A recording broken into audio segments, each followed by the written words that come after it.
Okay, welcome. We're going to learn how to resize images in order for web optimization using a free tool called GNU. It's called GIMP. So it's a GNU image manipulation program, and it's called GIMP. And let me move my screen up here. You can see a little bit of the different things, but you can download GIMP for free.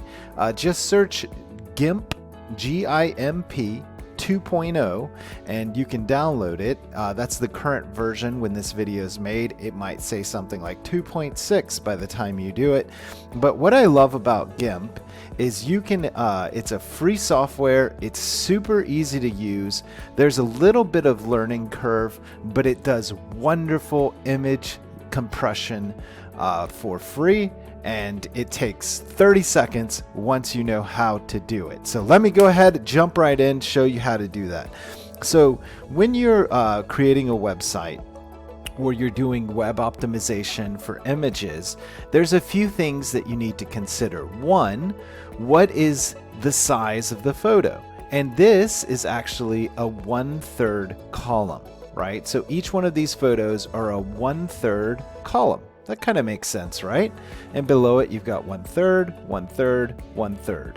Now, if these was a 1/2 column, right, then you would have a 1/2 image size. So let me explain what I mean by that. You go to any image, let me find it for you. You go to any image, you can find this off the internet, you can copy it from right here. If you want, I can make a document and link it over to you and send it to you. So feel free to let me know if this is useful for you. But these are the most recommended image sizes. So the best image size for a blog post is right there. See, nice and simple. So you want to get it to this exact size before you compress it, because getting it to this exact size will make it a lot smaller. So you'll have a much faster website, and speed is very important in websites. So for this example, we're doing 1/3 columns. So we're going to want 320 by 181 pixels, or as close as we can get. So let's see what that looks like. When I open up GIMP, I go here and I create open, right? So we're going to open a new file. I'm going to go to my file where I have creating this website, and we're going to look for the photo.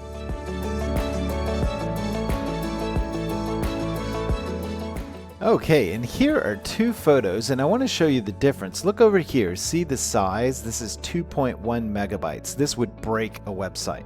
If you try to upload this into a website, you're going to be put on all the naughty lists. No one's going to visit your website. Google's going to ban you. You can't put that much resources because it takes too long to load for people with slow internet. So I've made a smaller version of this same file, which is 322 181, but we can still do better than 130 kilobytes. I actually want to get under 80 if possible. So let me show you how to do that. Let's pretend that I hadn't made this file. So let's go over here and go to the big file. Now this thing is huge. It came straight out of Shutterstock. I want this file, but oh my gosh, we have to make it smaller. So the first thing that I want to do is actually crop the image just a little bit. So let's see what that looks like. You can click this rectangle button right here, and you can just basically do your best with the crop. You can kind of eyeball it a little bit, but what your goal is, it's to create the image that still retains the image's character, but also we can crop out a little bit of that extra space, and that's just going to save space right immediately. So I like that. That's kind of a nice zoomed in approach. So all you do then, it's super easy. You go right to image right here, and you click on crop to selection. Boom. Now it's smaller. Perfect, right? So that's one way to get some of the pixels out, right? So we've just made this image smaller. Now, this is still a huge image. This is like a billboard size image, and we still need to make it small. So the way that we do that is we click on Image again, and we click on Scale Image. Now you'll notice this is a huge width. This is suitable almost for a billboard. We don't need this kind of width. According to our little cheat sheet here, we actually need as close as we can get to 320 and 181. So let's see what that looks like at 320 and 181. So I'm going to type in 320 and hit Tab, and it kind of, so this is linked right here, which means that when you adjust the top number, the bottom number automatically adjusts. But since I want this a very specific side, and since we're really close here, I'm going to go ahead and just type in one. I'm going to unlock it here and type in 181. This is the exact image size that I would like to work with, 320 with 181. Then we're going to click Scale. See how tiny that image is now? That's actually a good thing, because keep in mind we were using a billboard size. So it's not going to be that tiny on your website, but this is a good thing because you've just taken a ton of pixels out. So then on top of that, we're going to click on Image. Or I'm sorry, and if you ever make a mistake, don't feel bad. Play with the system and learn it, because you can always go to Edit and you can undo what you've just done. So if you ever make a mistake, you can undo it and you can redo it as many times as you like. Then you go to File, and you do not click Save As. You actually go to Export As, because we're going to make one more change to the file. So always use Export As. This is a good title. For SEO purposes, you want it to be titled a certain way every single time. So if this is my lead generation kind of image. So I typed in lead generation, Tampa Bay, that's where my little company's located, Bay Coast Media, and then this is a concept image of a dolphin bringing friends. And then you always want the Shutterstock number if you get it from Shutterstock, that way you can find it again if you ever need to download it again. And then, so this is good. It's saved in JPEG format. That's good. That's going to be pretty web friendly right there. JPEG is a pretty good one for kind of blog posts and stuff like that. Let me make my screen a little bit bigger here so you can actually see. There we go. Now see down here at the bottom where it says export. We click on export.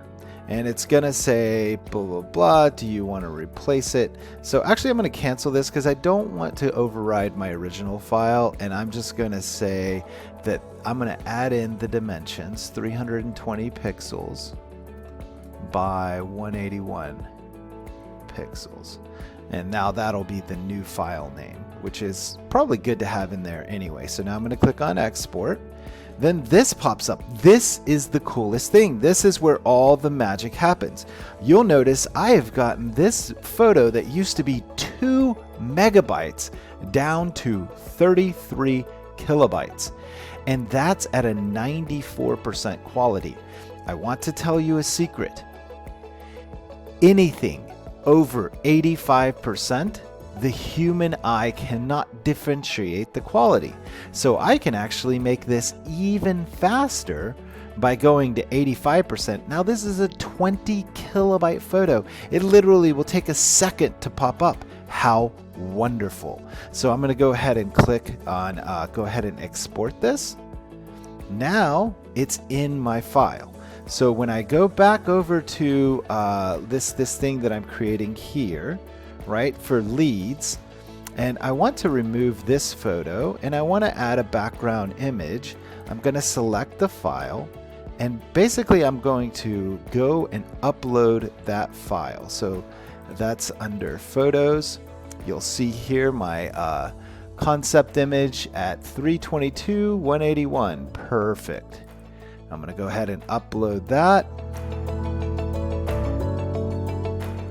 Now I'll show you another really cool thing. Because I titled it correctly the first time, I can actually take this title and put it in all of the description and the lead generation and all of that. So this makes it really friendly for people who are blind, who can't see. They'll get an alt text description that can actually be read to them. So I want to take away the Shutterstock because they're not going to want to hear that. Okay, and now everything is good to go. So I'm feeling good about this. Let's make sure that it's centered in that piece of content. Everything, I feel good about it. Let's insert it into post. Now you'll see I have the perfect size for leads right here in a 1/3 column. And I'm going to do this for every single one of these so that every single one of these are the perfect size. And that's how you get it to be everything to be the perfect size. You literally crop it in GIMP and you tell it what to do, and then you compress the image and get it ready for web. So that's super easy to do. I hope that helps. Keep in mind, if you wanted to do like, let's say you wanted to do this image and you wanted to do it for a blog post, right? So that's 1200 by 628. That's a bigger photo. So let's go back here. All we would do is the exact same process. So we're gonna undo the original scale. We can undo the crop image, and now what we can do is just image, scale image, and let's say we want it to be 1200 right there. And what was the other number? It was 1200 by 628 is ideal. So let's unlock it and change this to 628 and see how it looks. It may require some, does it look silly? No. Looks pretty good. So now if this was going to be a blog post, we would just export it as, this would, we change the pixels here to 800 by or 1200 by 628 pixels. We'd export it, and then again we're given the opportunity to go to 85. If you're over 100 kilobytes, chances are, you can drop it down to 80 to get it down. That puts you at 130, but you never even want to be that high. So what I would do in this instance is actually cancel this, and we got to crop it down. So, we could crop to selection. Now it's cropped down. Now we go for the image. We scale the image 1200. Let's see how that looks. Okay, that's better. And now when we go to export it, because we did a little bit of cropping, let's change this again to 1200 by 600. We'll just say this is just for example. Now when we go to export it, you'll notice it's much less. So if I drop it down to 80, now we've got it down to 110. So I'd probably do a little more cropping on this on a blog post because you want to keep it under 100 kilobytes.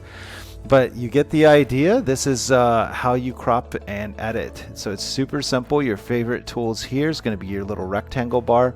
You can literally draw anything, and then you can go to image. You can crop to the selection, and then you can image and later scale the image, and then export it as whatever file you want. So that's a super easy way to use GIMP.